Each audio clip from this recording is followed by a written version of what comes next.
خدا کا خوف کریں. اب تو پانی کا بل بھی جو ہے وہ بھی بڑھ گیا ہے. مہنگی ہونے جا رہی ہے. ابھی 1 ستمبر سے پیٹرولیم مصنوعات کی قیمتوں میں اضافے کا امکان ہے. 12 روپے کے قریب کہہ رہے ہیں کہ پیٹرول بڑھا دیا جائے گا.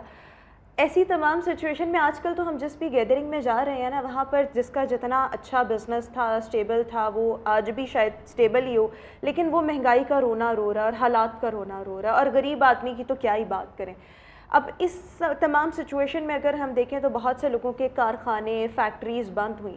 اب عوام کا غصہ ہے وہ بنتا ہے, لیکن یہ غصہ اب مطلب عوام اس وقت کیا کریں؟ یا تو ہم سب باہر چلے جائیں, کیا کریں؟ نہیں, وہ تو ہمارے نگران وزیر اعظم نے کہا کہ اگر کچھ لوگ باہر چلے جائیں تو کوئی فرق نہیں پڑتا. کوئی فرق نہیں پڑتا. ان کو تو نہیں کوئی فرق پڑتا, کیونکہ وہ نہ تو ووٹ سے آئے ہیں, ان کو جو لے کے آئے ہیں ان کو تو ان سے فرق پڑتا ہے کہ وہ ناراض نہ ہوں ان سے. جہاں تک بات ہے عوام کیا کریں, عوام کریں گے اگلے انتخابات میں اپنے ووٹ کا حق استعمال, اور اس چیز کا بہت اچھی طرح اندازہ ہے جو سین کے پیچھے لوگ بیٹھے ہیں اور جو سین کے سامنے ہیں, اسکرین کے سامنے ہیں, یعنی political parties, P D M اور پیپلز پارٹی, ان کو بہت اچھی طرح اندازہ ہے. اس لیے آپ دیکھ لیں کہ جب اس طرح کی خبریں آتی ہیں کہ انتخابات تاخیر کا شکار ہو سکتے ہیں, تو کسی پارٹی کی طرف سے کوئی سخت سٹیٹمنٹ نہیں آتا کہ بھئی کیوں آپ آئین کی کیوں خلاف ورزی کرنے جا رہے ہیں. اس کی وجہ کہ ان کو پتہ ہے کہ ان حالات میں ان کو تو ووٹ ملنے نہیں ہیں. جب ہم سے وہ ملتے ہیں تو وہ خود بہت پریشان ہیں. پہلی بات, آپ نے آج تک کسی عوامی احتجاج میں مسلم لیگ نون, پیپلز پارٹی یا کسی بھی بڑی جماعت, سیاسی جماعت کے کسی رہنما کو دیکھا؟ نہیں. یہ کیا تضاد ہے کہ یہ لوگوں کے لیڈر ہیں, یہ عوام کے لیڈر ہیں, اور عوام اس وقت سڑکوں پہ ہے, یہ ان کے ساتھ نہیں کھڑے. جب ان کے مفادات ہوں, میں سب پارٹیوں کی بات کر رہا ہوں, تو اس وقت تو یہ لوگوں کو گھروں سے اپیل کرتے ہیں نکلے, ہمارے لیے نکلے. جب ان کے مفادات لیکن دیکھیں سر, الیکشنز کی جو بھی تاریخ فائنل ہوتی ہے, الیکشن ڈے لیٹس سپوز آ گیا ہے, اب کسی کو تو ووٹ دینا ہے. اگر ہم ووٹ نہیں دیں گے تو اپنے حق کا استعمال نہیں کریں گے, کسی کو اس سے فائدہ نہیں ہوگا, الٹا شاید ہمیں ہی نقصان ہو سم ہاؤ. لیکن ہم کس کو ووٹ دیں؟ پیپلز پارٹی ٹیسٹڈ ہے, P M L N tested ہے, پی ٹی آئی کو بھی دیکھ لیا, کوئی چوائس نہیں نا ہے کہ مطلب اگر ہم نہیں ووٹ دیں گے وہ چند ووٹوں سے جیت جائیں گے. کیا مطلب مجھے سمجھ نہیں آ رہی کہ اگر ہم احتجاج بھی اپنا ریکارڈ کروائیں سو وہ اس کا الٹیمیٹلی فائدہ کیا ہوگا؟ کچھ بھی نہیں ہوگا, کسی کو کوئی فرق ہی نہیں پڑا. ان کی حکومتیں قائم رہیں گی, جن کی سپورٹ سے انہوں نے آنا ہے وہ آ جائیں گے. رحمہ, اس طرح نہیں ہوگا. پاکستان اب اس سٹیج پہ آ چکا ہے کہ ہم کینسر کے مریض کا علاج جو ہے وہ اس کے چہرے کا میک اپ کر کے کرتے رہے ہیں, اس کے چہرے کی لالی دکھا کے کرتے رہے ہیں کہ یہ دیکھیں مریض اچھا ہو رہا ہے. ہم نے اس کی کیمو نہیں کی, ہم نے اس کو وہ میڈیسنز نہیں دیں جس سے اس کے کینسر کا علاج کیا جا سکتا. کیمو کر کے اس کو جڑ سے اکھاڑتے, آپریٹ کرتے, ہم نے وہ نہیں کیا. تو اب یا تو یہ مرض جڑ سے اکھڑے گا تو یا پھر پاکستان کی سروائیول خدا نخواستہ بہت مشکل ہو جائے گی. جو موجودہ معاشی حالات ہیں اس میں جو تھوڑی بہت معاشی سرگرمیاں تھیں وہ بھی محدود ہوتی جا رہی ہیں. اس میں صرف اور صرف اشرافیہ کو فرق نہیں پڑا جن کے پاس بہت زیادہ پیسہ ہے. پاکستان میں مڈل کلاس اور لوئر مڈل کلاس ختم ہوتی جا رہی ہے, اور یہ بڑی خطرناک بات ہے. امریکہ جیسی اکانومی جس میں اگر ایک کمپنی جو ہے اس کے پاس دنیا کے 2 درجن ممالک سے زیادہ پیسے ہوتے ہیں, اس کی ورتھ جو ہے دنیا کے 2 درجن ممالک کی کل دولت سے زیادہ ایک کمپنی کی ورتھ ہے ان کی. وہاں پہ اشرافیہ کی تعداد بہت تھوڑی ہے, وہاں پہ بہت زیادہ تعداد ہے مڈل کلاس کی اور پھر لوئر مڈل کلاس کی جو ملک کو چلا رہے ہیں. کسی بھی ملک کی معیشت کو lower middle class, upper middle class لوگ چلاتے ہیں, اشرافیہ نہیں چلاتی. تو پاکستان ایک ایسا بدقسمتی سے ملک بننے جا رہا ہے. ہمارے پڑوس میں جس کے ساتھ ہم اپنے مقابلے کرتے ہیں انڈیا, وہ ایک بہت بڑی اگزامپل ہے اس چیز کی, چین کے بعد, کہ وہاں کس طرح لوئر مڈل کلاس میں ترقی کر کے پہنچی, اب مڈل کلاس اب اپر مڈل کلاس میں پہنچ رہی ہے, اور اپر مڈل کلاس جو ہے وہ اشرافیہ کی طرف گامزن ہے. یہ ہوتا ہے کسی ملک کی معاشی ترقی کا سفر, اور جو ہمارا ہے یہ تو ہم بیک گیئر کی طرف جا رہے ہیں. اور خدا نخواستہ میرا خیال ہے کہ وہ شیخ رشید کی بات پھر مجھے یاد آ گئی کہ مجھے اس چیز سے ڈر نہیں لگتا کہ لوڈ شیڈنگ ختم ہو جائے گی. مجھے ڈر اس سے لگتا ہے اگر لوڈ شیڈنگ ختم ہوگی تو لوگ بجلی کے بل کیسے ادا کریں گے. اس لیے یہ بھی ایک نعمت ہے کہ لوڈ شیڈنگ ہو رہی ہے, بجلی پوری نہیں. ابھی تو لوڈ شیڈنگ ہو یا نہ ہو, بجلی کے بل جو ہیں وہ اتنے زیادہ آ رہے ہیں, یعنی یہ تو میرے خیال میں بات پیچھے رہ جاتی ہے. اب تو بجلی کے مطلب اگر لوڈ شیڈنگ ہو بھی رہی ہے تب بھی بجلی کے بل بہت بہت آ رہے ہیں. اس میں ایک اور بری خبر سن لیں, اس میں مزید اضافہ بھی ابھی ہوگا, بجلی کی قیمتوں میں اضافہ ہوگا. ہاں جی بالکل, اور آپ کرنے کے پابند ہیں.